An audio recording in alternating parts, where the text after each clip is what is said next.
പുലർച്ചെ 2 മണിക്കും 3 മണിക്കും ഇടയിലാണ് മുണ്ടിയരുമയിലെ വിവിധ സ്ഥാപനങ്ങളിൽ മോഷണം നടന്നത്. 10-ലധികം സ്ഥാപനങ്ങളിൽ മോഷണ ശ്രമം നടന്നു. 4 സ്ഥാപനങ്ങളിൽ നിന്നും പണവും ഇലക്ട്രോണിക് ഉപകരണങ്ങളും നഷ്ടപ്പെട്ടുവെന്നാണ് വിവരം. വ്യാപാര സ്ഥാപനങ്ങളുടെ മുമ്പിലുണ്ടായിരുന്ന CCTV ക്യാമറകൾ മോഷ്ടാക്കൾ നശിപ്പിച്ചു. എന്നാൽ മോഷണം നടത്തുന്നതിന്റെ CCTV ദൃശ്യങ്ങൾ പോലീസിന് ലഭിച്ചു.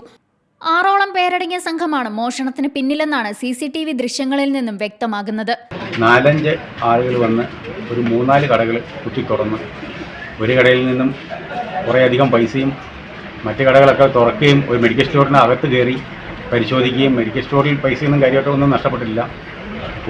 ഓയിൽ മില്ലെന്ന് പറയുന്ന കടയിൽ കയറി 10-30,000 രൂപയുടെ മുകളിലുള്ള തുകയും അവരുടെ മോണിറ്റർ ക്യാമറ ഉൾപ്പെടെയുള്ള സാധനങ്ങളെല്ലാം അടിച്ചുകൊണ്ടും പോയി ഒരു സംവിധാനം മുന്നിട്ടുണ്ട്. പോലീസുകാർ വന്നു പരിശോധനയും മറ്റു കാര്യങ്ങളെല്ലാം നടത്തി.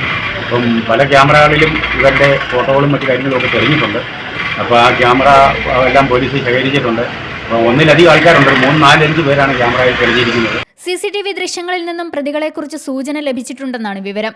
മറ്റ് മേഖലകളിലെ CCTV ദൃശ്യങ്ങളും പോലീസ് സംഘം പരിശോധിച്ചു വരികയാണ്. സീ മലയാളം ന്യൂസ്, ഇടുക്കി. പുതിയ വാർത്തകളും വിശേഷങ്ങളും ഇനി വിരൽ തുമ്പിൽ. എല്ലാ ഡിജിറ്റൽ പ്ലാറ്റ്ഫോമുകളിലും ഇപ്പോൾ സീ മലയാളം ന്യൂസ് ലഭ്യം.